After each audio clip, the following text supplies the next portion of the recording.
Всем привет-привет! Всем прекрасной среды! Сегодня мы с вами будем делать достаточно серьезный расклад. Называется он «Что вас держит в этом мире?». Вначале будет вступление, тайм-коды есть. Если что, можете сразу перейти к своей позиции. Ну, а кому интересно, послушайте вступление. Почему? Потому что сейчас телеграм-канал у меня в отпуске, как говорится, да, вот, отдыхает. Но при этом чатик пока работает. И у меня пока нет возможности, ну, то есть из-за того, что вот я сейчас ничего не публикую в Телеграме, я не могу записывать ролики «Полет мысли», где я подробно рассказываю, почему я выбираю ту или иную тему и какие смыслы я хочу вложить в расклады. Вот, поэтому, поскольку нет такой возможности в Телеграме, сейчас я постараюсь покороче и побыстрее, да, чтобы никого не перегружать информацией. Для меня это вообще такая болезненная тема, да, потому что я всегда хочу говорить свободно, но в рамках времени, то есть когда, знаете, я ставлю себя на позицию слушателя, думаю, ну вот, опять заела, и там на 2 часа, и все такое, давай побыстрее, давай побыстрее. Вот, и вот эти вот мысли, они меня подгоняют, с одной стороны, с другой стороны, ограничивают. Но все же, попробую сказать, в чем суть этого расклада. Началось все с того, что я читала, по-моему, книгу Вероники Мелан «Гибкая реальность», и там были такие немножко философские мысли, вот, и они поспособствовали как раз-таки именно этому вопросу, да, что вас держит в этом мире. Я задавала в телеграм-канале этот вопрос. Опять же, таки, знаете, когда люди живут обычной бытовой такой жизни и, в принципе, акцент держат именно на этом и фокус внимания на этом, то, конечно же, такие философские вопросы, нету времени подумать, нету необходимости, да, то есть все зависит от того, на что вы направляете свой фокус внимания. Но когда человек действительно хочет жить, а не существовать, то, на мой взгляд, чисто субъективно, время для таких размышлений, оно тоже присутствует. Я не говорю, что весь день можно, хотя, в принципе, я не исключаю о том, что можно сделать свой образ жизни именно в таком ключе. И, опять же таки, это индивидуальный выбор каждого. Вот, здесь не про осуждение, не про нарицание, а чисто про выбор, да, каждого. Каждая душа выбирает свой путь, который ей необходимо прожить в этой жизни. Но вот такие вот вопросы, они на самом деле задают вектор нашей жизни. Да, то есть когда я задала себе этот вопрос, и, по-моему, я даже записывала ролик на эту тему, да, я пришла к выводу того, что на самом деле в этой жизни меня держит только одно, и это сама жизнь. И именно жизнь, а не существование. Вот. Но когда другие люди задают себе этот вопрос, и я просто видела ответы, да, и кто-то говорит, меня держит семья, дети. Это показатель, скорее всего, тех задач, которые нужно выполнить на данном этапе. То есть это тоже очень хорошо перераспределяет приоритеты в вашей жизни. То есть если кто-то считает, что вот меня держит какая-то невыполненная моя мечта, либо, не знаю, какая-то моя реализация, но у меня этого нет сейчас, скорее всего, это вот показатель того, что нужно сместить свой фокус внимания именно на эти моменты, то есть то, что вас держит. Почему? Потому что, опять же таки, понятие свободы – это абстрактное, и у каждого оно субъективное восприятие и понимание смыслов этого слова. Но когда ты становишься внутри себя свободен именно тогда, когда ты начинаешь разрешать себе, потому что полностью, опять же таки, мое субъективное мнение, полной свободы в этой жизни условностей не может быть, но частичная, да, то есть, по крайней мере, свобода нас самих от нас самих, а не от тех условностей жизни внешней, которые существуют, а именно внутренних, да, когда мы сами себя в чем-то ограничиваем, сами себя в чем-то сдерживаем. Хотя бы частичная свобода, она она имеет место быть. То есть, когда ты понимаешь, да, то, что вот мы говорим, начинаешь разрешать себе намного больше. То есть, хочу мороженое, но как-то, не знаю, думаю о последствиях, да, там, что, не дай бог, лишний килограмм возьму, либо хочу куда-то съездить отдыхать, но есть какие-то другие приоритеты, вот, и пока не могу. Вот как раз вот эти вот понятия, да, что я себе разрешаю, а что нет, кому и что должна, а кому нет, вот эти вот все понятия, они выстраивают некие такие условности в контексте свободы. И по факту, мое видение этого вопроса, мы должны прийти к тому, что нас ничего не держит в этом мире, но это не значит, что это воспринимается как некая апатия либо безразличие, да, то есть мне все равно. А наоборот, это некая такая свобода от своих собственных уязвимостей, то есть тогда, когда человек находится в полном принятии, то есть человек, который принял себя, принял свои слабости, принял свои темные стороны. Вот сегодня буквально прям перед раскладом читала такой не совсем адекватный в моем восприятии комментарий женщины к раскладу на тему там, о принятии дьявола, но речь, конечно же, метафорично шла не о сатанизме, да, как обычно люди воспринимают, а о теневых аспектах. Вот. Но это и есть как раз показатель того, что каждый воспринимает мою информацию, да, и мои слова как-то по-своему. Сделала небольшое отступление. Я писала в чатике в Телеграме, то есть периодически все же, да, у меня появляется ломка, и я не могу не делиться. И я пришла к этому пониманию, что вот как бы я не ныла о том, что и не говорила такие, знаете, мучительные речи о том, что все, устала, не могу. На самом деле потребность делиться, потребность показывать то, что происходит внутри меня, да, своими мыслями, своими взглядами, она необходима. То есть я понимаю, что да, с одной стороны, мне нравится мое уединение, отшельничество, но с другой стороны, иногда происходят моменты инсайтов, когда действительно хочется поделиться и про это рассказать. И если я это не делаю, у меня появляется ломка, реальная ломка. Вот, поэтому все же иногда в чатике что-то сбрасываю. И сейчас я читаю книгу, скорее всего, я уже заканчиваю вторую часть трилогии Марины и Сергея Дьяченко «Вита Ностра», если я правильно, да, помню название.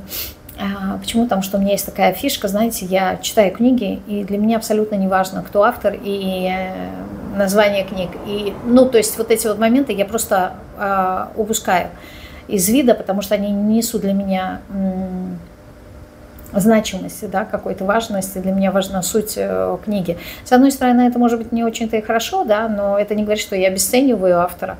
Вот. Это просто, ну, я не сохраняю эту информацию, у меня так много разной информации в голове, что я просто не запоминаю. Вот. Мне важна суть. И вот как раз-таки в этой трилогии очень удивительная книга. Почему я о ней упомянула? Потому что, ну, во-первых, я заканчиваю вторую часть, а еще в трилогии будет третья книга. Я читала на Литресе комментарии, и это как раз-таки та книга, тот момент, когда комментарии разнятся, начиная от того, что многие ставят 5 и восхищаются, да, то есть насколько это классная книга, трилогия, вот, до момента ставлю 1, что за глупость, там, непонятно, запутано, там, всевозможные такие моменты.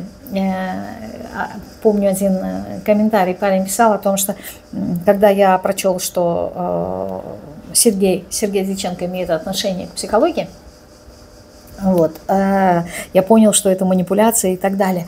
То есть, к чему я это говорю? Книга действительно, трилогия удивительно, ни на что не похожая, но это как раз-таки тот момент, почему она мне понравилась.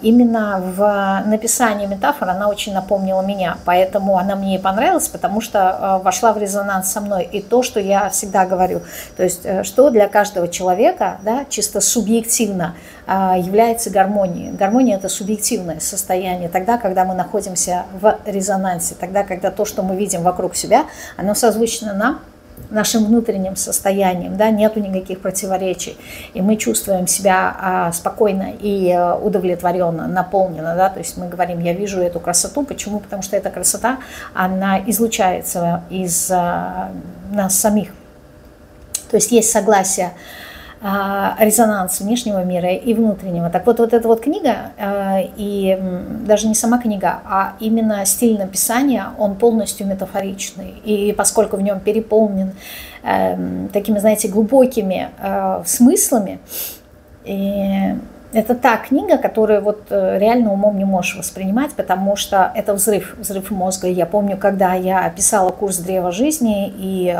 только изначально было описание первой сферы Кетер, где идет объяснение строения нашей Вселенной, то у тебя вызывает вот такой, знаете, взрыв мозга. Почему? Потому что ты не мыслишь такими категориями. Нету таких категорий, которые у обычных людей, да, можно было бы описать строение всего этого. То есть единственное слово, которое возникает, это просто восхищение. Да, восхищение, восторг, что-то, нечто такое, не знаю, божественное, непонятное.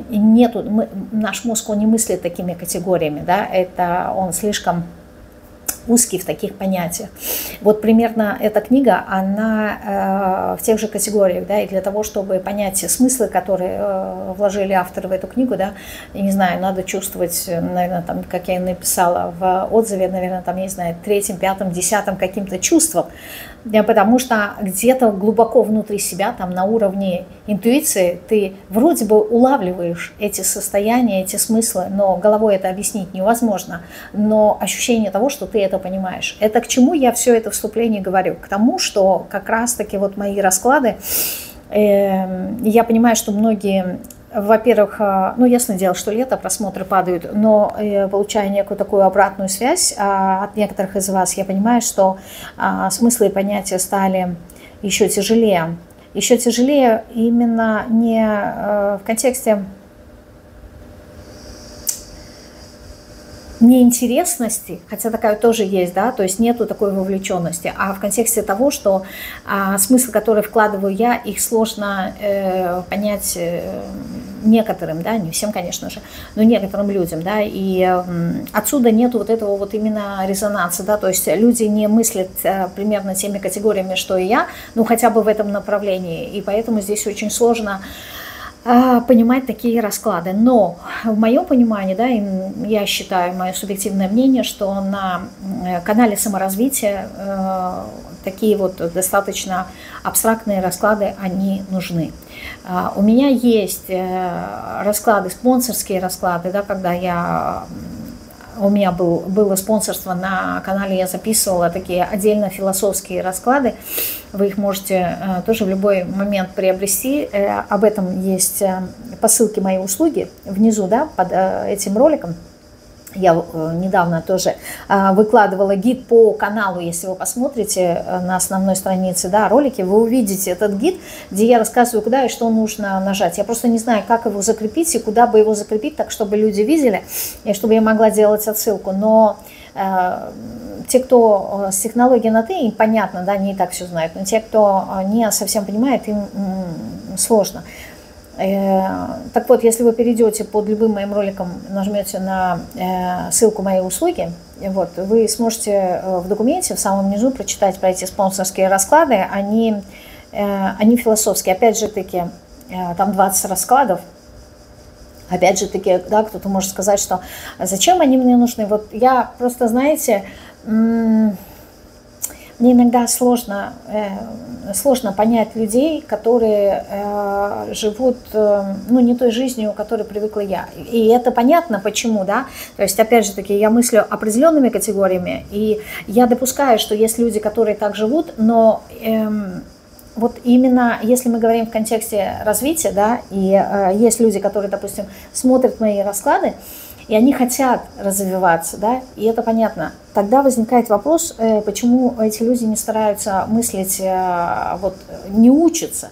Да, здесь не в том, что это должно быть у всех. Ясное дело, что философия, не знаю, не всем близка, потому что ее, в принципе-то, и не понимают.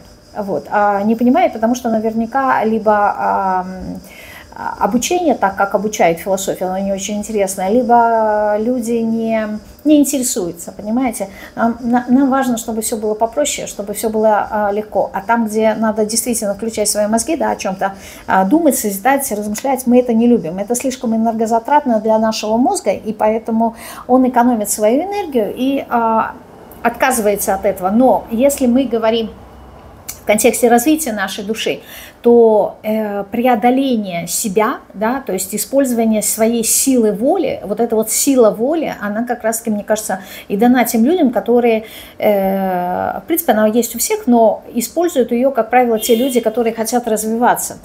Почему? Потому что любое развитие – это преодоление. А когда ты что-то преодолеваешь, тебе действительно нужна сила, да, то есть без силы воли ты не сможешь преодолеть себя.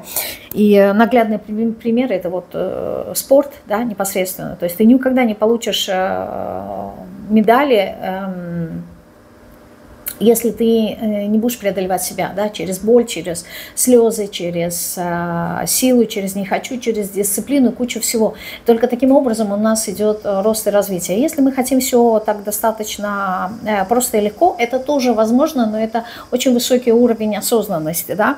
То есть когда мы уже умеем влиять на свою реальность, да, и выбираем те ветки развития, которые вот хотим мы. Но здесь, опять же таки, то, почему я говорю, должен быть высокий уровень осознанности, потому что человек действительно осознанный, он понимает, что если есть такие уроки, либо другие уроки, да, и они неприятные, он их принимает, он их не будет исправлять только лишь потому, что они ему некомфортны.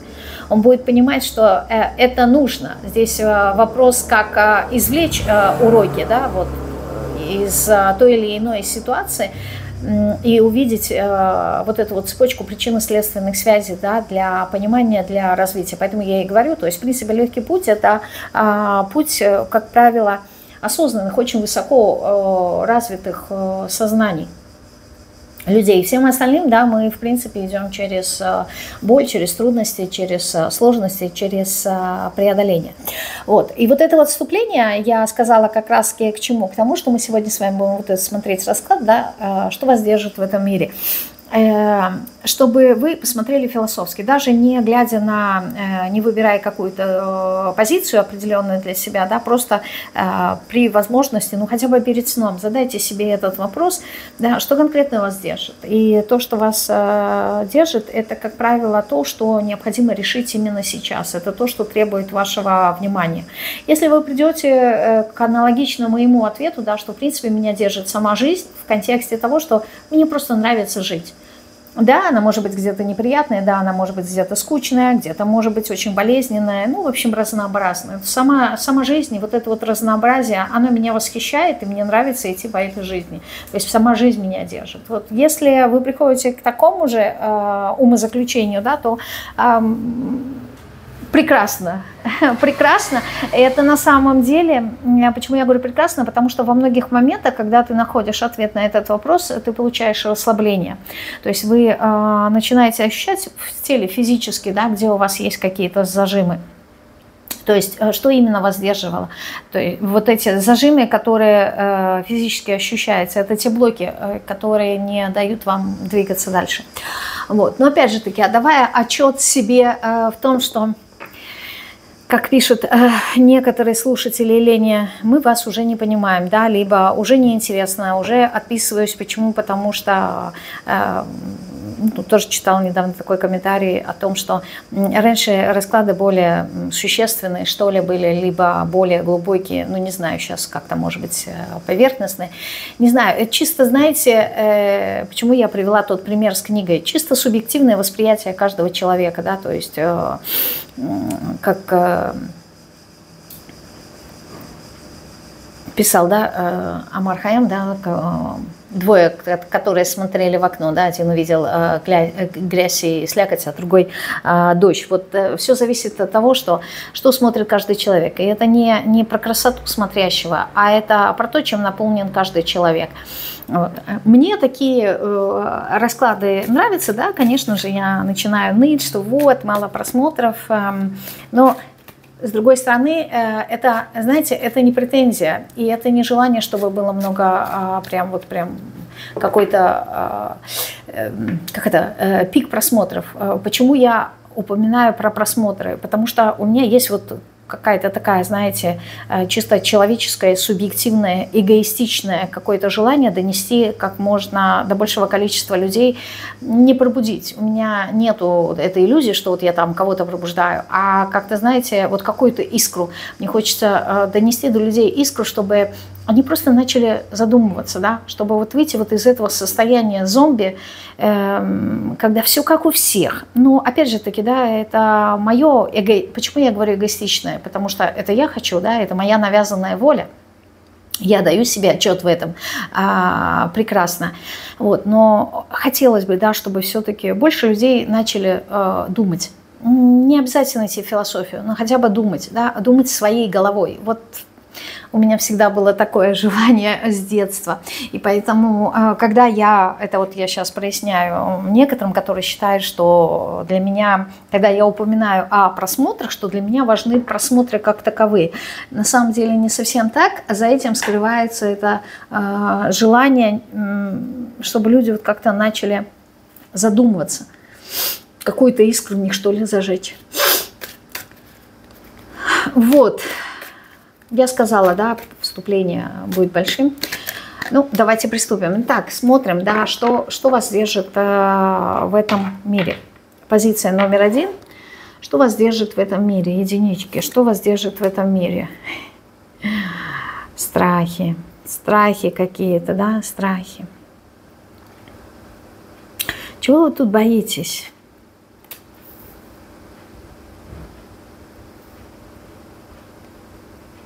Знаете, здесь на самом деле вот какие-то препятствия на вашем пути развития, да, они вас и сдерживают. Что это за препятствия? Здесь, скорее всего, будут страхи о том, что правильной ли дорогой я иду.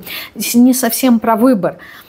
Здесь в большей степени про то, знаете, вот как какие-то проверки. То есть, возможно, ощущение того, что вот я очень хотела бы пойти, например, по этому пути, но я его не выбираю, как, я не знаю, не то чтобы боюсь каких-то последствий, а боюсь, что будут какие-то трудности, с которыми я не справлюсь. И это здесь речь не идет о том, что вы боитесь напрямую трудностей, а здесь, скорее всего, речь идет о том, что я устала от этих трудностей. И поэтому, ну, то есть... Здесь у меня идет энергия человека, который постоянно что-то преодолевает. И в какой-то момент это, ну, становится тяжестью, да, потому что вот вся жизнь – это вот бег с препятствиями, как у легкоатлетов, да, с преградами. И в какой-то момент ты понимаешь, что, блин, ну можно же просто бежать, да, либо можно просто ходить. Зачем вот эти вот все время преграды? Их надо прыгать, прыгать, прыгать. Уже идет вот какая-то усталость, да, и ощущение, что износился. Не знаю, как-то так. Вот. И поэтому здесь речь идет о том, что вас сдерживают какие-то страхи, которые не дают вам двигаться дальше, да, то есть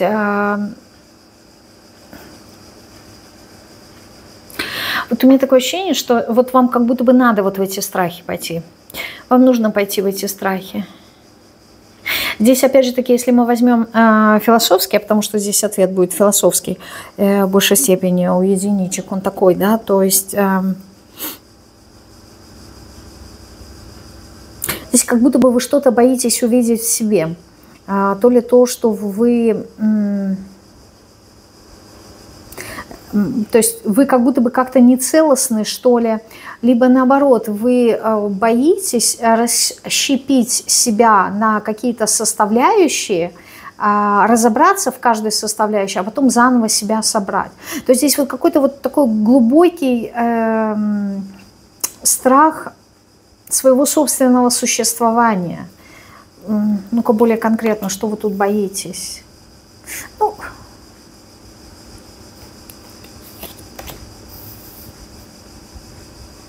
на самом деле, знаете, вот здесь может быть такое, что вы боитесь завершения своего существования. То есть, опять же таки, если мы говорим о личности, да, вот, во-первых, у вас нет понимания, кто вы есть, именно глубоко. вот, кто вы есть на самом деле. И вы как будто бы вот цепляетесь за какие-то прилагательные себя, например, там, я мама, я дочка, я там такой-то специалист, я бы еще что-то. И по сути, вот вы как будто бы боитесь, вот то, что я сказала, да, расщепления, что если вы сбросите вот эти все маски, то вы боитесь увидеть, что у вас как будто бы нет, что ли, что вы есть на самом деле. Вот здесь какой-то страх такой есть. Может быть, здесь страх потерять себя, страх своего эго, да, то есть потерять свою какую-то личность. То есть здесь ощущение того, что вы боитесь как завершить свое какое-то существование. Ну, то есть, может быть, и в прямом смысле, да, здесь кто-то боится смерти, но ощущение того, что вот вы как, не знаю, то ли боитесь потерять себя, то ли вот вы боитесь как будто бы потерять свою суть. И либо наоборот, узнать свою природу, узнать свою суть. То есть здесь вот какие-то такие глубокие экзистенциальные страхи идут.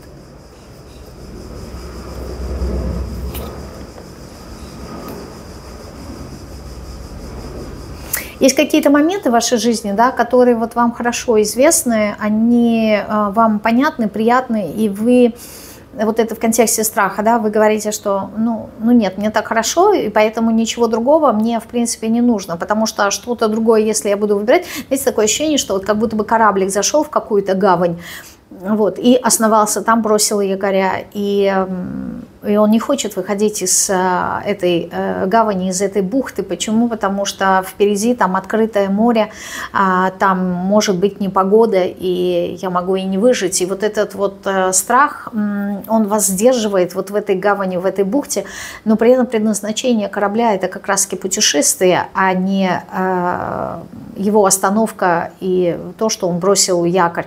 Здесь вот какая-то такая метафора идет, вот этот вот ваш страх. И это то, что вас держит в этом мире. Почему? Опять же таки, в этом мире здесь не в контексте этой жизни, а на том уровне, на котором вы находитесь. То есть вот в этом мире вашего сознания вы можете перейти на другой уровень, да, тоже при жизни, но уже другой уровень, другое качество, другое сознание. Но вы боитесь, вот этот кораблик, он боится выйти. Почему он боится выйти из бухты? Ну вот видите, то, что я и сказала, аркан выбора. Но здесь, опять же таки, понимаете, вот не совсем выбор. Это не то, что мы говорим, выйти или не выйти, да, поплыть либо не поплыть. Нет, здесь более какие-то такие глубокие понятия есть, что вот если я пойду, то здесь какие-то последствия. Я не знаю, допустим, чем мне это обернется. И я не хочу здесь ощущение того, что вы как будто бы не хотите усугубить какую-то ситуацию. Почему-то вы выбираете вариант того, что если вы что-то выберете, в чем-то определитесь, то это несет последствия, которые будут усугублять ваш выбор. Да? То есть не в лучшую сторону, а вот как будто бы в худшую сторону. То есть здесь какое-то такое понятие. То есть это принесет больше страданий. Это принесет как будто бы больше мучения, либо как вариант вы как будто бы, если что-то выбираете, вы утрачиваете свою свободу. То есть здесь такое понятие тоже есть, да, то есть если я пойду, ну, условно говоря, если я пойду, например, в отношения, да, то я уже не буду свободным. И здесь такое, знаете, вот ощущение, а что тогда для вас свобода, да, что, в чем ее ценность, важность, почему вы за нее так держитесь, то есть вот здесь немножко есть искажение. Нет ничего плохого в том, чтобы иметь эту свободу, да, либо чтобы, наоборот, утратить эту свободу, но почему здесь есть вот это вот понятие, что обязательно либо я ее утрачу, либо я ее не буду иметь, вот какие-то такие, здесь немножко действительно философские понятия, но ясное дело, люди, кто выбирает первую позицию, да, единички, единицы, это всегда первопроходец, это всегда пионеры, очень динамичные в своем мышлении, да, поэтому это, ну, для меня это логично. Что вас держит? Страх. Вас держит не только в этом мире, но вас держит и на этом уровне. Да, то есть вот вы как-то сами себя ограничиваете этим страхом. И, кстати, такой интересный момент. в книге, которой, да, я упоминала в вступлении, да, в предисловии, там есть как раз-таки про страх, есть такое выражение, сейчас я уже не вспомню. Но суть заключалась в том, что страх определяет вашу реальность. Вот подумайте над этой фразой, да, страх определяет вашу реальность. Вот здесь вот прям очень-очень уместно это. Хорошо, за что вы цепляетесь? За что вы цепляетесь? Вы цепляетесь за работу, да, вы цепляетесь за то, в чем вы являетесь мастером, за то, что вы хорошо умеете, то, что приносит вам удовольствие и то, что уже имеет некий такой успех.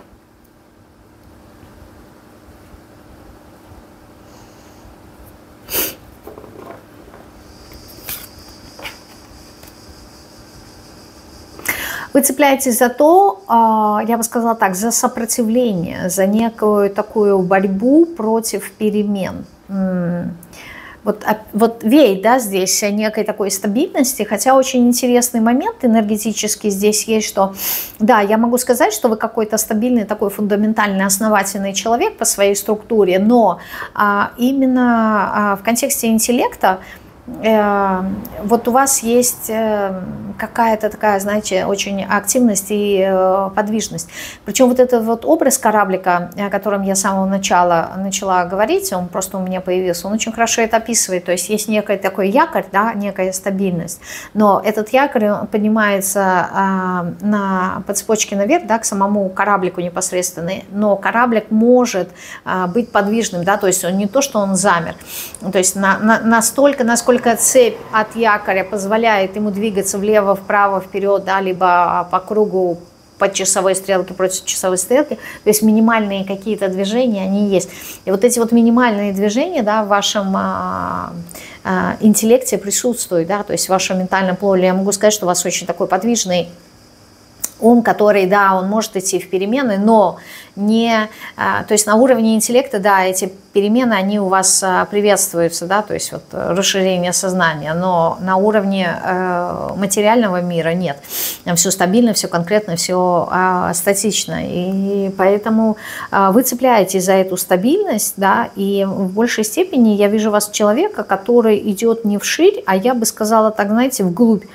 То есть есть люди, которые развиваются, например, горизонтально, да, либо там люди, которые развиваются вертикально, а вы вот как будто бы вглубь, да, то есть нашли, например, свою какую-то сферу и будете вот как камень в воду точит, да, будете совершенствоваться. Вот это вот как раз-таки про вас. И поэтому вы не тот человек, который вот будет менять. Вам нравится постоянство и совершенствование. И любые перемены для вас это вот прям очень дискомфортно. Поэтому ваша личность, она и боится утратить. То есть вот то, что я сказала, да, эго боится утратить само себя. В этом-то и заключается суть, да, то есть вы не идете вот в эти страхи, в эти расширения. Почему? Потому что вы как раз боитесь потерять вот эту вот стабильность. И вот эта вот стабильность, постоянство, это как раз-таки та величина, с точки зрения философии, да, сейчас я говорю, та величина, за которую вы цепляетесь. То есть вот то, что вы понимаете, я есть вот это, то, как вы себя называете, да, либо чем вы себя называете. Вот все остальное, какие-то другие понятия, вас они будут очень сильно напрягать, и вы не будете их выбирать. Вот. Но здесь сама энергия говорит о том, что пришло время посмотреть шире, уже как будто бы, знаете, поднять этот якорь, да, вы уже далеко не тот человек, кем вы себя считаете, вы уже более масштабнее, более, не знаю, как-то более грандиознее, что ли. Вот вы себя считаете, не знаю, например, человеком, идущим по земле, а мне здесь идет такой образ, что вы тот же самый человек, только который вылетел в космос. И в космосе, для космоса вы являетесь песчинкой, но вокруг вас вот этот вот космос бесконечный, да, то есть вы видите вот этот потенциал огромный. И глядя с космоса на себя, как на человечка, вы просто какая-то песчинка. Но на самом деле вот тот космос, который вас окружает, это вот прям такой, знаете, масштабный какой-то потенциал ваш, который вы можете использовать. То есть вы можете расшириться до таких объемов, а вы почему-то себя ну, вот привязываете именно в виде формы этого человечка на Земле. То есть если смотреть сверху, намного шире, масштабнее, да, вы совсем другой человек. Вы, это, знаете как, вы себя, допустим, условно говоря, считаете, что вы человек, да, а вы, возможно, душа, вы энергия, то есть вы другая категория абсолютно, да, и вот здесь вас держит как раз-таки стабильность. Что за стабильность? Вот мне интересно, прям, что за стабильность вас здесь держит? Эмоции. Вас сдерживают в этом мире, не дают вам возможности расширяться именно ваши какие-то негативные эмоции, ваши негативные переживания, да? Некая такая интровертность, моменты, когда вы накапливаете эти эмоции, они вас блокируют. То есть вот эта вот вода, объем этой воды, то есть эмоция – это вода, объем этой воды мутный внутри вас, он становится все больше и больше. Это как некий шарик, да, воздушный. Если его наполнить водой, прям наливать, он становится все больше и больше, и все тяжелее и тяжелее. Вот это вот вас сдерживает, да. То есть, по сути, если сразу вам подсказка, если вы хотите перейти на другой уровень, поработайте своими эмоциями, да, вы должны их отпустить. Ваше состояние души должно быть как гладь поверхности, да, то есть как зеркальная гладь, для того, чтобы вы могли отражать сознание Творца. Но вот эта гладь, то есть вам мешают эмоции для того, чтобы перейти вот на этот уровень, да, то есть вот то, что в вас накопилось, это боль, это разочарование, это все негативные эмоции, состояния, которые у вас есть, они вас заземлили. Вот вам нужно понять их природу, да, принять и отпустить. То есть вы, проще говоря, ваше сердце, оно должно успокоиться. Только тогда вы сможете принимать вот это вот божественное сознание и сможете измениться. То есть здесь проблема в ваших эмоциях. Вот туз кубков тоже про это говорил. Хорошо. Почему вы хотите жить? Такой вот тоже. Сегодня расклад весь философский будет. Почему вы хотите жить? Ну, здесь как вариант может быть работа над ошибками вашего прошлого, да, то есть как более глубокий такой может быть смысл, хочу что-то исправить в своей жизни, да, либо наоборот, я не хочу жить так, как я жила раньше, я хочу попробовать по-другому. И вот, то есть здесь как отсылка к прошлому идет, да, как отправная точка прошлого. Я не хочу так, как было раньше, я хочу как-то по-другому. Ну как, возможно, я не знаю, либо не умею. И вот поэтому я хочу жить, я хочу что-то новое узнать, что-то новое попробовать, как-то вот по-другому, устроить свою жизнь по-другому. Для чего? Вот изобилие, да. Вы как будто бы хотите, знаете, вот просто действительно проживать эту жизнь в моменте здесь и сейчас. Для чего вот вам по-новому жить? Для того, чтобы ощутить свое изобилие, для того, чтобы ощутить другое качество жизни. И здесь не в контексте вот именно материального мира, потому что это отражение вашего внутреннего состояния, а здесь, скорее всего, ваше внутреннее состояние, оно должно быть более изобильным, что ли, более богатым. Вот, а как только вы поставите точку на своих вот этих вот эмоциях, которые вас давят под своим весом, гнетом к земле, да, то есть все эти страдания, ахы, вахы, мучения, все такое, это все, что вас сдерживает.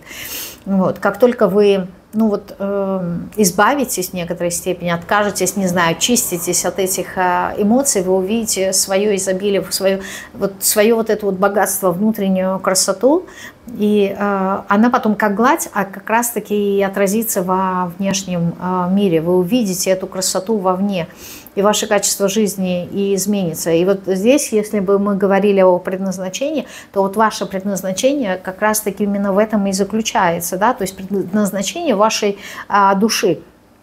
Прийти к такому состоянию изобилия, чтобы вы поняли, да, что вы больше, чем просто человек, что вы намного богаче, что вы есть это изобилие. И это нужно понимать не головой, а это нужно прийти именно к этому состоянию, то есть сделать это вот именно образом жизни вот это вот наслаждение, да, чтобы прийти к состоянию блаженства, и чтобы это было вот как можно дольше в продолжительности по времени. Эти состояния, они влияют на ваше сознание, да, и вы начинаете замечать мир иначе, и тем самым вы переходите на другой уровень. Но первично вот поработать со своими эмоциями, потому что, смотрите, море, да, когда, либо вода, когда она начинает колыхаться, и представьте солнечный луч, она не может отразить этот солнечный луч. Солнечный луч в данном случае это сознание, это наивысшее сознание, свет. Вы не можете пропустить этот свет. Когда вами управляют эмоции, да, вы не можете увидеть истину. Чтобы увидеть истину, вам нужно успокоить свое сердце, вам нужно успокоить свои эмоции. А вы их не можете успокоить, потому что они вас гнетут. Вот эта вот бесконечная боль, страдания, мучения. И вот то, что я сказала в самом начале, вы в это и не идете, вы устали. Вы устали от этих преград. Но в своем сознании вы создаете эти преграды. Почему? Потому что вы смотрите на мир как череда каких-то препятствий. Ваше сознание, оно такое неспокойное, оно создает это. Вам нужно успокоить сознание. Через, не знаю, силу воли, через осознанность, через стремление к этому росту. А метафорично просто поднять якорь у этого кораблика и, невзирая на страхи, пойти в свободное плавание по морю. И не факт, что будет обязательно фортуна, да, ну, то есть неспокойное море. Велика вероятность, что вам будет сопутствовать ветер, и вы придете в точку Б, туда, куда вы хотите, и насладитесь этим путешествием. Вот. А если даже и будет неспокойное море, да, либо какая-то буря и гроза, то вы поймете свои способности, на что способен этот маленький кораблик, да, что он не потонул, что он доплыл. Но вот здесь вот прям очень такое вот ощущение, что я не смогу, я не справлюсь, я слишком мелкий кораблик, чтобы переплыть это море.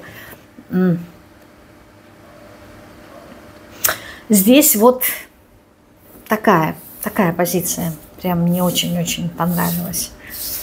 Так, это была первая позиция. Оп, мы с вами переходим к позиции номер 2, красненькому камешку, двоечки. Давайте посмотрим, что нам скажут о вас.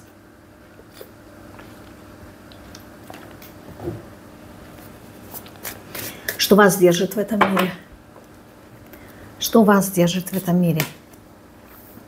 Страшный суд.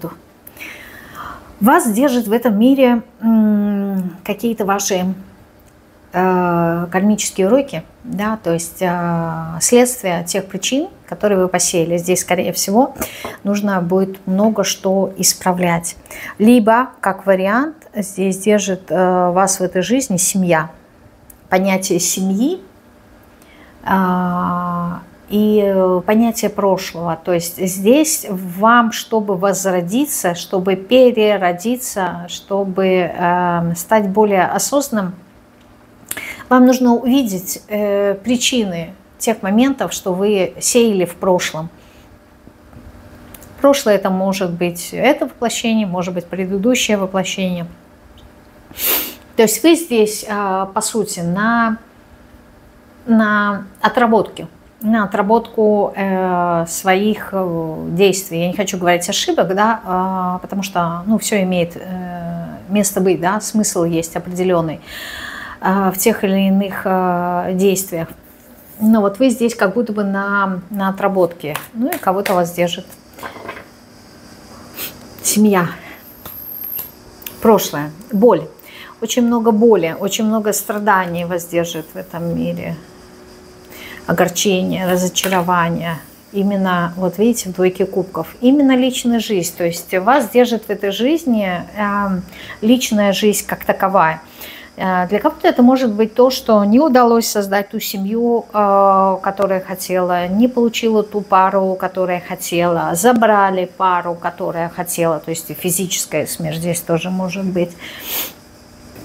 Не нашла той любви, не могла сама с собой, да, то есть здесь пара может быть внутренняя гармония с самим собой, да, в том числе, да, никак не могу принять себя, не могу договориться с собой. То есть все, что связано именно с личной жизнью и парностью как таковой. Это также может быть и дружба, да, то есть причем очень близкий человек в дружбе, да, не просто друг, а, как мы говорим, брат, да, либо брат, сестра, то есть очень близкие какие-то отношения. Много боли из-за этого, много страданий, разочарований. Возможно, здесь и предательство. Но вы должны понимать, что вас держит в этой жизни именно вот эти уроки. Да? То есть вы из них должны сделать какие-то выводы для себя. Вы должны понять, чему они вас учили, следствием чего это явилось. И здесь, понимаете, здесь факт не в том, чтобы прям вот буквально понять, да, вот меня предали, почему? Потому что там в какой-то жизни, возможно, я тоже кого-то там предавала. Здесь не в этом смысл, а смысл именно в том состоянии, что ощущает человек во время предательства, да, сделать какие-то уроки для себя, вынести. Потому что это такая, знаете, череда бесконечных воплощений, пока человек не осознает, что урок считается пройденным тогда, когда отношение человека к этому уроку меняется, да, то есть ты меня предал, мне от этого больно, и я себя жалею, и я бедная, несчастная. Это одна реакция на такую ситуацию. А если понять, что, окей, никто никому не принадлежит, да, человек ушел, потому что он сделал наилучший выбор для себя, и он был не в вашу сторону. И здесь именно понимание свободы выбора другого человека, да, мое эгоистичное желание, что я хотела быть с этим человеком, а этот человек не выбрал меня, и мне от этого больно. Понимание того, что это эго больно, да, никто никому не принадлежит, никто не может присвоить никого по собственному желанию, да, если человек вас не выбирает. То есть посмотреть немножко по другим ракурсам на эту ситуацию и осознать этот момент и освободиться. То есть урок приходит, как ставится галочка, да, как то, что урок пройден, тогда, когда к нам приходит осознание задачи этого урока. То есть, когда я поняла суть, почему этот урок происходил, чему он должен был меня научить, вот когда приходит именно понимание, осознание этого, внутри вас появляется ощущение такой свободы, да, что я как будто бы облегчился, я переродился, я освободился. Не в контексте от этого человека, а в контексте от сути, от этого урока. То есть энергетически произошла развязка, и человек чувствует свободу и облегчение. Нету никаких негативных эмоций в сторону того игрока, либо того актера, который был послан нам для того, чтобы проиграть тот или иной спектакль, чтобы актеры в данном спектакле четко воспроизвели суть задуманного, да, спектакля. Вот в таких моментах, да, идет отпускание. Но в принципе, что вас держит? Семья и любовь. Семья, любовь, ну, так скажем, личная жизнь, либо это все, что связано с дружбой, все, что связано с партнерством, с тандемом, да, либо вот какое-то внутреннее принятие самого себя. Ну, не буду повторяться уже, думаю, вы и так поняли. Так, за что вы цепляетесь? Что вас держит, мы посмотрели. За что вы цепляетесь? За какую-то дуальность, да, за невозможность именно понимания, что есть что. Да? То есть, с одной стороны, есть вот это ощущение, что да, меня тянет во что-то возвышенное, во что-то приятное, а с другой стороны, я понимаю, что есть и этот материальный мир, в котором я должна проживать, да, что-то я должна здесь научиться.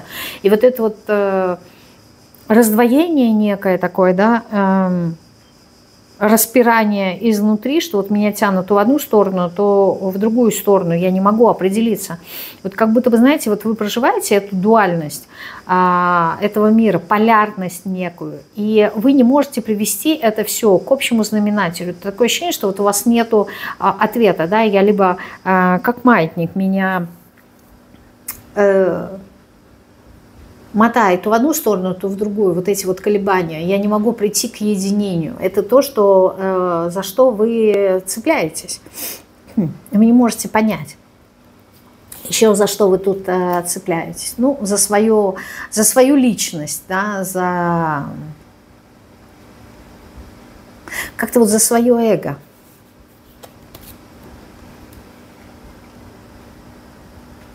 За то, что вот вы как будто бы все никак не можете принять какое-то решение. Вот вы откладываете, возможно, здесь синдром тоже вот этой отложенной жизни, да, то есть я никак не могу определиться, и поэтому я откладываю на потом. Я потом решу, я потом приму какое-то решение. Либо я принимаю решение, потом через какой-то период времени я передумала. Ну, то есть здесь такие моменты идут. Еще за что вы цепляетесь? Вы цепляетесь за недостаток, вот именно непонимание материального мира, то, как он устроен. Здесь у вас много, знаете, вот как будто бы с одной стороны, здесь это даже не про духовность, а как такое ощущение, знаете, вот как молодая душа, как маленький ребенок, который очень просто обижается, и у него восприятие мира делится на хорошо или плохо. Да, то есть мама меня обняла, значит, она меня любит, это хорошо. Мама меня не обняла, значит, она меня не любит, это плохо. Знаете, вот очень напоминает, как у собак, да, то есть человек ушел, пришел, собака радуется. Покричала на собаку, собака убежала, спряталась. Потом через минуту опять пришла погладиться. Вот как-то такие какие-то вот простые понятия, да, то есть вот восприятие, оно такое примитивное в контексте простоты и какой-то вот наивности. Пятерка пентаклей, она указывает, число 5 – это число справедливости, некого такого выравнивания. Вам нужно понять, что вот здесь, возможно, моменты какие-то справедливости, что выходят в том, что как будто бы мир ко мне он несправедлив, и меня все время чего-то лишают, меня все время чего-то ограничивают. И вот здесь какая-то претензиозность, да, присутствует о какой-то несправедливости, о каком-то неравенстве, что вот я все время как-то даю что-то, я все время вкладываюсь, а взамен как будто бы я не получаю. И вот меня все время чего-то лишает. Помните, я здесь говорила, здесь даже может быть физическая смерть, да, там мужа, жены. Такое чувство, что вот какая-то претензия к миру именно в партнерстве, что вот только как будто бы налаживается моя личная жизнь, потом гоп, ушел бы другой, да, там, предал, обманул или еще что-то. Вот. И такое чувство, что все время у вас что-то забирают, то, что для вас является ценным, то, что для вас является важным каким-то, значимым, вот вас все время этого лишают. И вы чувствуете, что вот в этом есть какая-то несправедливость. Причем это не только человек, либо там, я не знаю, предметы, а это какое-то ваше состояние. То есть вас все время как будто бы выводит из равновесия. Да? Вот того, что вы не совсем понимаете, что есть на самом деле вот эта вот полярность, что это две стороны одной и той же медали. Но почему-то вас все время выбрасывает то в одну сторону, то в другую. И поэтому вам кажется, что вот у меня вроде бы все есть, но это крайность. А потом у меня это забирают, и меня выбрасывает в минус. И вот вас раскачивает вот по этому аркану, да, все время чего-то лишая, ограничивая и вызывая какие-то кризисные состояния. И от этого я чувствую себя нищим каким-то, да, ну, то есть не целостным. То есть ваш урок как будто бы, да, в этой жизни прийти к пониманию именно целостности. Но вы придете, ну, хотя в этой жизни я не вижу, но в любом случае, может быть, позже, но, по крайней мере, вот основной момент того, что вам понять, что вы едины. Но вопрос здесь не в том, чтобы вы пришли к этому пониманию, а именно в процессе. То есть вы должны очень хорошо уяснить для себя вот эти вот моменты полярности, поэтому вас и будет бросать то в плюс, то в минус, то в жар, то в холод, то в богатство, то в нищету, да, то получила зарплату много-много денег, через 3 дня ни копейки нет, целый месяц, там, я не знаю, пальцы сосем, условно говоря, да, То есть вот эти вот полярности, они вам нужны как опыт для понимания, для того, чтобы понять, что и то, и другое это есть разные стороны одной и той же медали. И добро, и зло, и свет, и тьма. И вот в этом заключается урок. И вы просто находитесь в процессе здесь, поэтому вы цепляетесь за противоположность, то есть вы обращаете внимание того, чего вам не хватает, то, что у вас в дефиците. Если у вас очень много духовности, в вашей жизни будет очень много материальных, реалистичных, приземленных людей, потому что вам это не хватает, вам не хватает этой заземленности, и вам будет все время казаться, ну почему меня окружают такие люди, вот какие-то, знаете, недальновидные, в контексте именно духовности, то есть им не интересно, им интересна какая-то практичная сторона медали, да, им интересно не чувство, не состояние, любовь, а им интересно, что я поела, да, там, если у меня деньги, что я могу себе купить, и так далее, и так далее. То есть вот вы будете обращать внимание на то, что вам не хватает, потому что вот вы как будто познаете этот мир дуальности, крайности, вот в вашей душе этот опыт нужен. Так, а почему вы хотите жить? Почему вы хотите жить?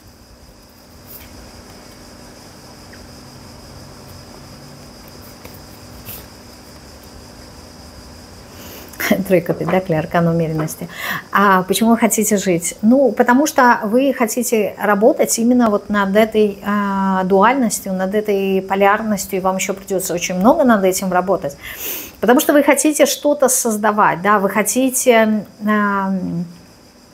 Причем, знаете, здесь не на уровне ментала, а на физическом уровне, да, что-то такое ощутимое, потрогать, как-то внедрить какие-то свои идеи, отточить, возможно, свое умение, свой характер, какие-то части характера, да, качества, свойства, как-то привести их к совершенствованию, к какому-то, какой-то гармонии.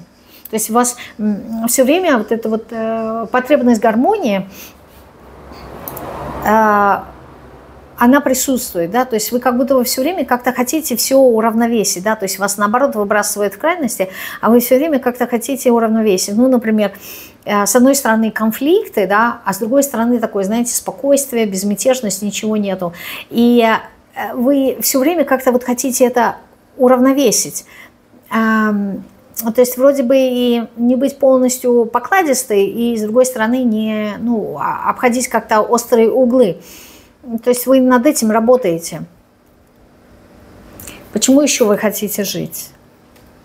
Потому что вам нравится момент именно открытых дорог, вам нравится момент, когда вы можете что-то выбирать. То есть вам вот это вот ощущение, да, выбора, как свободы выбора, как таковой, оно вам нравится, это понятие, да. Вы в этом еще не совсем разобрались. Не совсем вам понятно, по каким параметрам, да, критериям происходят какие-то процессы выбора, что я могу выбрать, что мне доступно, а что нет. Что такое вообще, дайте вот этот вот открытый горизонт возможностей. И вот в этом направлении, да, вы двигаетесь с одной стороны. Здесь есть вот ощущение некой такой предопределенности, потому что внутри у вас такое есть, да, что вот как будто бы есть какая-то судьба, и я вот иду по этой протоптанной дорожке.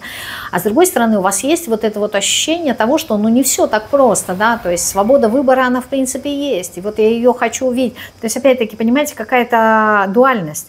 Но здесь открытый горизонт, и вообще сам процесс вам нравится. Вы, может, это и не всегда осознаете, но вот вам нравится. Ясное дело, что когда негативные, да, моменты всплывают, вам не совсем приятно. Но когда есть вот такая, знаете, вот возможность, а что бы я хотела выбрать, да, например, на какой работе бы я хотела работать. То есть вот это выражается именно в мечтах, в фантазиях, в представлениях. Тогда у вас включается это очень яркое какое-то воображение. Вот вы себе представляете вот эти вот открытые горизонты, да.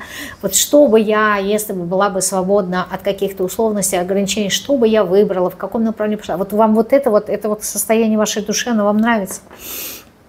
Ради этого, да, я хочу это узнать, я хочу это узнать, и это познать. Так, а для чего? Для чего вы хотите жить? Ну, то сказала познать, да?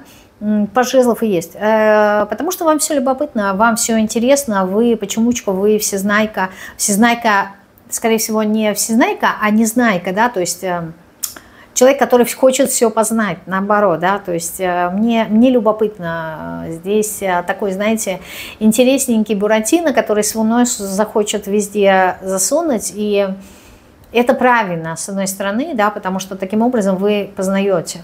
Вот, с другой стороны, здесь как будто бы не всегда ваши риски оправданы, потому что вы их и не осознаете, эти риски, да.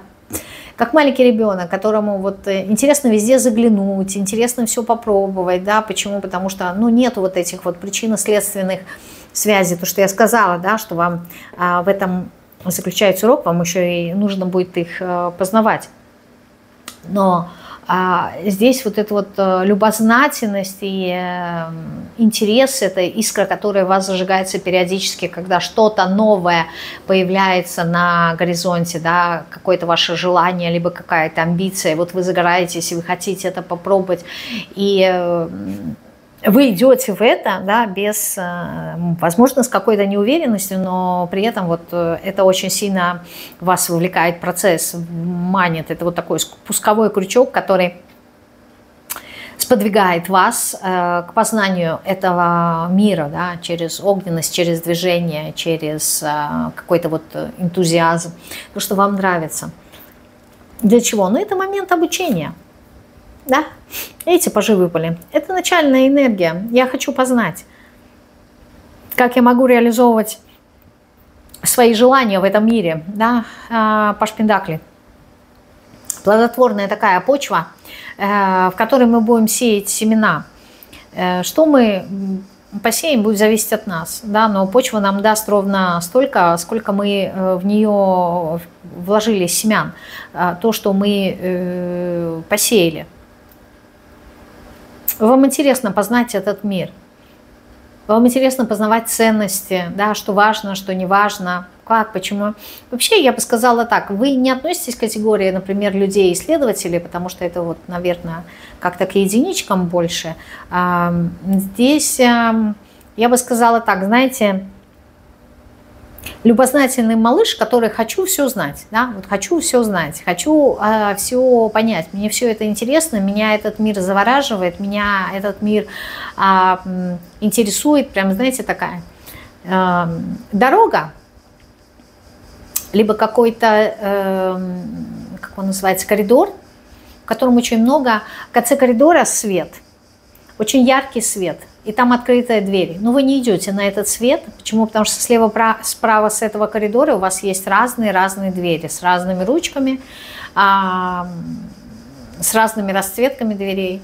И вот вам хотелось бы как будто бы пойти на этот свет, да, в конце этого коридора, но ваше любопытство манит вас заглянуть в каждую дверь, посмотреть, а что там, а что там. То есть вот здесь как будто бы такой, знаете, человек, который отвлекается.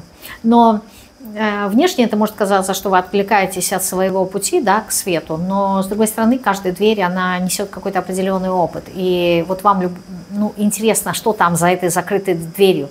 И вот если бы у вас не было вот этой вот любознательности, это как раз-таки то, что я сказала, тот спусковой крючок, то, что вас включает в этот процесс, вы бы, ну, то есть это то, за что вас держат, чтобы вы пошли именно в этот процесс. То есть та приманка, да, тот пряник, на который вы ведетесь и, в принципе, правильно делаете, потому что таким образом вы получаете опыт. У каждого он свой, у вас он такой.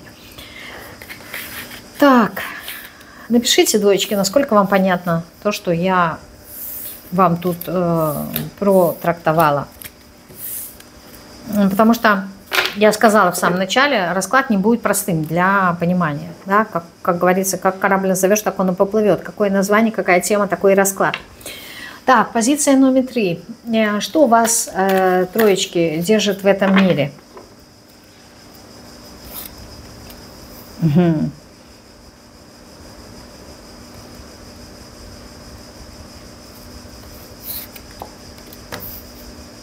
Император и четверка пентаклей. Что вас держит в этом мире?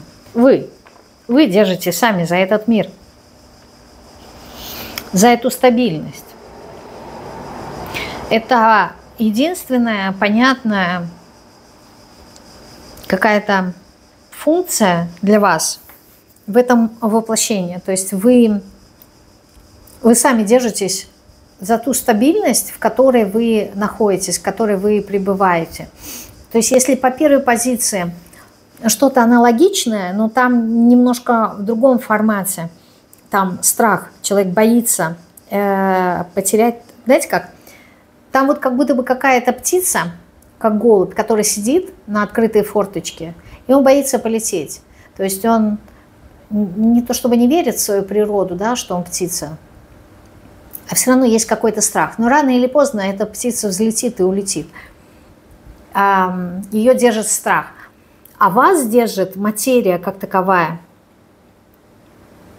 Знаете, очень напоминает хорошего крестьянина, который при крепостном праве, когда отменилось крепостное право, да, крестьяне никуда не уезжали. Они не умеют делать ничего другого, кроме того, чтобы работать на земле. И вот здесь вот прям идет, знаете, такая энергия, как от места силы. Да? То есть туда, куда человек приходит, вот он вступает на эту часть земли, и он подпитывается, он понимает, это мое, меня это держит. Вот здесь вас держит, возможно, там, я не знаю, какой-то статус, возможно, вас держит сама земля, как участок. То есть я могу предположить, что здесь вы очень редко куда-то ездите, ну, сказать, чтобы вот прям далеко за границу вообще нет, а если поблизости, ну, вы очень быстро хотите вернуться домой, потому что здесь вот как будто бы сама земля вас держит. Если вы еще и живете на каком-то участке, ну, типа в частном доме, да, то здесь этот дом сам, он вас будет держать, потому что вы будете понимать, что вот это мое, только здесь я дома, только здесь я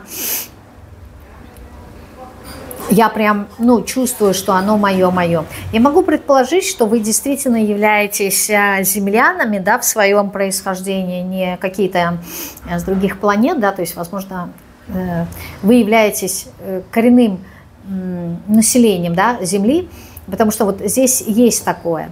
А так вообще, что вас держит в этом мире? Возможно, статус, возможно, сила какая-то, да, возможно, власть. Знаете, вот желание управлять как-то, ну вот почему-то мне идет управлять своим хозяйством, управлять своими какими-то территориями. Эта территория, это может быть и профессиональная сфера, да, если вы, допустим, работаете на себя, либо это если у вас есть семья, да, то вот территория – это то, что принадлежит моей семье. Вот я, как это, знаете, это как животное, которое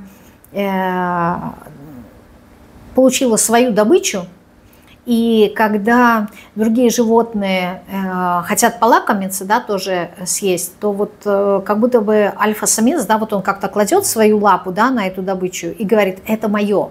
Да, то есть пока я не разрешу, никто не подойдет. Вот как-то так, да, то есть как будто бы метят свою добычу, либо как собаки метят, ну, либо стайные животные, территориальные животные метят свою территорию.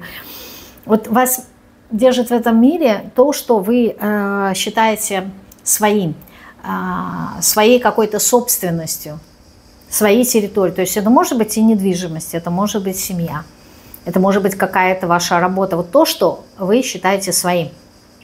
Это что-то такое устойчивое, это что-то устаканившееся. И то, что не подлежит переменам.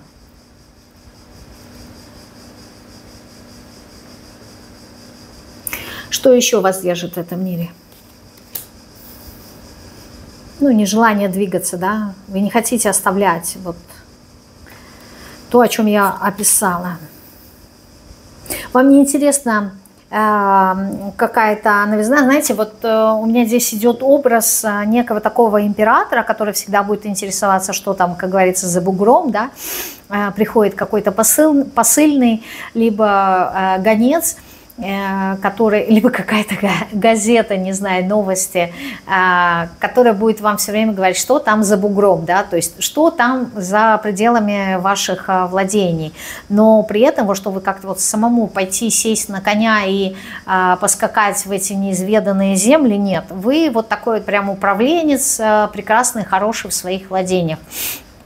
Вам не интересно, как это сказать, самолично, да, как-то вот в физическом мире побывать во что-то новое. Да, вы можете смотреть, там, не знаю, ролики о каких-то путешествиях, там, о каких-то передвижениях, новых каких-то местах, открытий, чего-то нового. Вам это все будет интересно, но вы самостоятельно в это новое не пойдете, да, то есть вот вы очень хорошо стоите двумя ногами на земле и как-то вот выбрать что-то новое для себя, да, нет. Ну, вам интересно, знаете как? Вот как человек сидит, да, смотрит, я не знаю, там в компьютер, на экран своего компьютера, либо там телевизор. Ну, то есть постольку-поскольку, да, да, интересно, но вот как-то включаться в этот процесс полностью нет.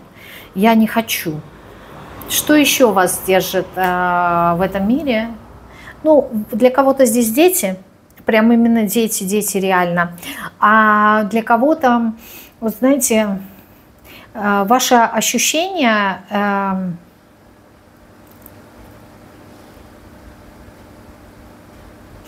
это я скажу сейчас как-то парадоксально здесь идет, да, с одной стороны, кто-то, может быть, хочет какой-то свободы, но на самом деле здесь как будто бы человек, который не хочет от чего-то освободиться.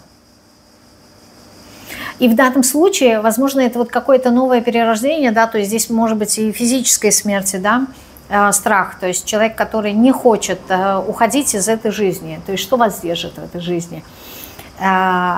Страх перейти в другое воплощение, в другое состояние, да, то есть физической смерти. А еще вас может держать сама радость, да, сама жизнь, сама энергия, вот именно ощущение жизни как таковой. То есть вот сама жизнь вас может держать в этой жизни. Ну и вы сами.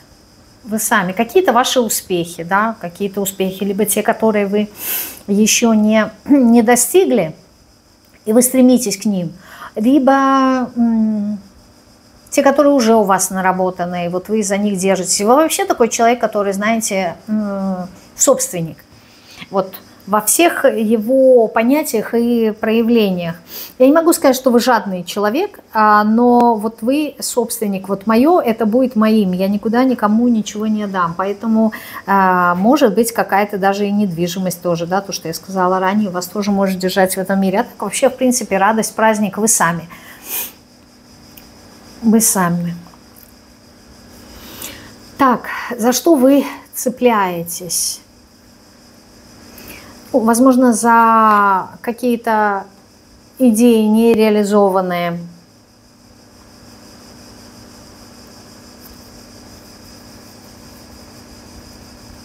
Кто-то здесь может цепляться за какие-то свои болезни, да, то есть нежелание как-то выздороветь. Ну, ясное дело, это психологические какие-то моменты, да, и это не всем подходит, но вот кто-то в этом находит какие-то вторичные свои выгоды и поэтому не желает исцелиться. А так, в принципе, за что вы цепляетесь? За идею того, что да, можно, ну вот что-то новое как будто бы грядет, да. У меня такое ощущение, что вот вы как-то находитесь на границе. Я не могу сказать, что вот вы идете в это новое, но само вот как будто бы предвкушение того, что какие-то перемены там будут дальше потом, вот, они вас как-то мотивируют и греют ваше сердце. Вы за какие-то надежды, да, здесь цепляетесь. Что это за надежды? Ну, на свой успех, понимаете, вот вы такой достаточно амбициозный человек. Вы цепляетесь за может быть, за какую-то свою красоту, да, за общение с кем-то, за коммуникацию, за желание реализовать себя, да, то есть причем вот здесь я говорила про свободу, на самом деле правильное слово, наверное, будет еще и про независимость, да, то есть, ну, это тоже разновидность свободы. Вот вы цепляетесь за какую-то свою независимость. То есть вот как будто бы выше себя, да, я никого не ставлю, но это не говорит о том, что вы прям царь и бог, ни в коем случае. Здесь не про эгоизм, а здесь вот про то, что, вы знаете, вот я как какой-то такой независимый человек, там, я не знаю, сам себе хозяин, сам себе глава государства, что-то такое.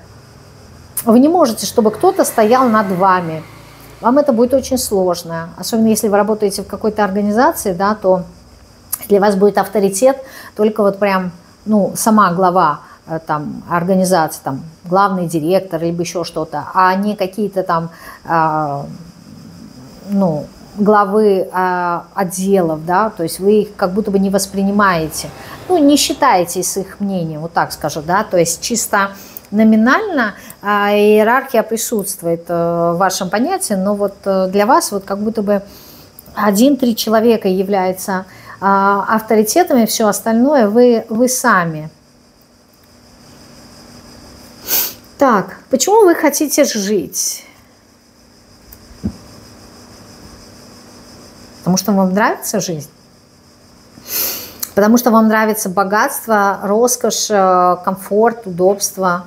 Потому что вам нравится какая-то забота о себе, забота о других, внимание, которое вы придаете? Любовь, которую вы, ну здесь любовь именно через действия какие-то, да, через поступки, которые вы вот как-то ограничиваете. Видите, здесь даже, ну неважно, это семья, это, там, я не знаю, работа, чего бы это ни касалось. Вот здесь есть какие-то границы, да, вот это вот моя территория, и я ее хозяин. И все, что входит, это вот прям очень ценно и дорого для меня. И поэтому отвечаю на вопрос, почему вы хотите жить, потому что у меня есть какая-то ответственность, за, я не знаю, за кого-то, возможно, за детей, может быть, за животных, там, за работу. То есть то, куда вы вливаете свою энергию, для вас это очень ценно, через именно заботу и создание какого-то уюта. Ну, то есть вам нравится это. Вы хотите жить ради этого, ради этих процессов. А для чего? Для чего? Дьявол... Ради, знаете, каких-то удовольствий и наслаждений. Причем наслаждение и удовольствие, они могут у вас здесь вызывать зависимость, но, опять же таки, нам нужно понимать, да, что может быть зависимостью. Например, люди, у которых есть, например, приятный аромат, да, аромат, там, я знаю, духов, и вы не хотите менять этот аромат. И чисто с точки зрения, например, дьявола, да, это зависимость. Но вам нравится этот аромат, зачем я его должна менять, да? То есть я не хочу пробовать ничего другого. Вот я нашла для себя вот эти вот духи, да, вот этот аромат, этот запах, все, я буду им пользоваться. И мне нравится жить именно так. То есть для чего вы живете? Для познания каких-то удовольствий, да, для познания каких-то наслаждений. То есть то, что вас будет наполнять эмоционально. И поэтому, ну, можно ли сказать вот такую зависимость, да, что это вот прям такая какая-то, ну, негативная зависимость. Есть люди, например, которые зависимы от знаний, им интересно что-то новое получать, изучать. Но это, конечно же, не совсем про вас, вы больше такие люди телесные, да, то есть если это даже и знания, то это знания, которые получаются эмпирическим каким-то путем, да, то есть вот как... не знаю, в детских садах, школах, да, школа Монтессори, там, где надо все потрогать, пощупать, так человек познает. То есть вы, если бы были маленьким ребенком, да, вы не воспринимаете информацию, там, вот так сделай, вот так сделал. Нет. Вам нужно было обязательно дать какую-то, я не знаю, игрушку и сказать, что вот она мягкая. И в этот момент вы должны были это все ощупывать, понимать, трогать. То есть вы очень тактильны. Например, зависимость... эмоциональное от того, чтобы обнимать людей, да, вот, потрогать, почувствовать их запах, да, вот как-то вот потискать, особенно, ну, есть люди, которым, да, видят малышей, у них вызывает какое-то умиление, им прям вот очень нравится, очень хочется так вот прям потрогать, понянчить. От этого тоже своего рода зависимость, да, зависимость в контексте того, что я хочу повторять это вновь и вновь и вновь и вновь, и это входит в привычку, мне это нравится. Вот, вы живете для удовольствия, да? Удовольствия могут быть разные, не обязательно это там негативные, да, игромания, шопоголизм, либо еще что-то, да, это может быть что-то такое приятное, там, например, зависимость от запаха. Вот мне очень нравится Паоло Санто, да, запах, вот не хочу никакой другой, вот мне это нравится. Могу считать себя, что я зависимый, да, конечно. Является ли это чем-то плохим или хорошим? Ну, здесь уже чисто субъективно. Кто-то может считать, что нет, потому что, ну, какой ущерб, да, от этих запахов. А с другой стороны, кто-то может сказать, ну, ты, допустим, себя лишаешь возможности попробовать что-то другое. Понимаете, да, либо там удовольствие от того, чтобы ходить на массаж. Кто-то может сказать, что, блин, ты зависим от массажа. Там каждую неделю, например, ходишь на массаж. А кто-то может сказать, что это правильно, это забота к своему телу, да, расслабление, это получение удовольствия.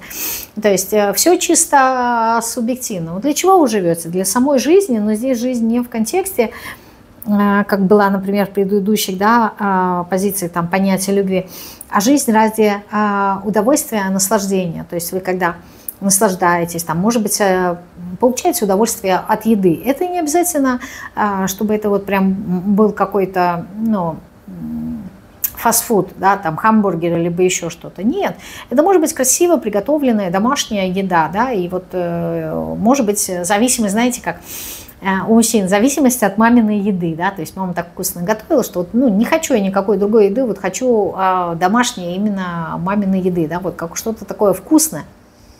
То есть вы получаете удовольствие и наслаждение от жизни. Для чего вам жизнь? Для удовольствия. И это, в принципе, правильно. Вы очень здесь такой, знаете, понятный земной человек. Я не говорю о том, что вы глупый. Ни в коем случае. Да, потому что обычно, знаете, как предполагается, что вот когда люди стихии Земли, что им не интересно никакое интеллектуальное развитие, либо там им чужды эмоции, да, состояние, какая-то глубина. Нет, все зависит как раз-таки от контекста самого расклада. Здесь я вас чувствую такими, знаете, вот хорошо стоящими на ногах людей, но при этом вот люди, которые умеют получать, ну, наслаждаться жизнью. Давайте так скажу. Второй вопрос, если у вас на это деньги или нет, да, либо возможности или нет, но наслаждение как таковое, вот оно приносит вам огромное удовольствие, это является источником вашей жизни, я могу так сказать. Поэтому чему вы хотите жить? Ради удовольствия, и это прекрасно и здорово. Вот такой вышел сегодня расклад с вступлением философским. Можете написать свои версии в комментариях, да, если вам хватит храбрости публично об этом сказать, написать, что вас держит в этом мире, потому что, мне кажется, это такое достаточно интимное. Вот. Но можете написать, что вас держит в этом мире, задумывались ли вы вообще над этим вопросом и к чему пришли. Вот, то есть, если у вас время, ну, порассуждать, посозидать на этот счет. А те, кто медитирует, это вот будет как раз-таки прекрасная тема для медитации, да, что вас держит в этом мире, если вы получите, ну, войдете в очень такую глубокую медитацию с таким вопросом для себя. Интересно было бы почитать ответы, которые вы получили бы во время медитации. Действительно, мне было бы интересно. Все, я прощаюсь с вами до следующего расклада в пятницу. В пятницу мы с вами будем разбирать маму. Тоже глубоко так копнем во все эти сценарии. Опять готовьте салфетки, платочки, да, будем плакать. Как говорят любители книг, будет очень много-много стекла. Вот. Ну, как-то так. Все, прощаюсь с вами. Всем пока-пока.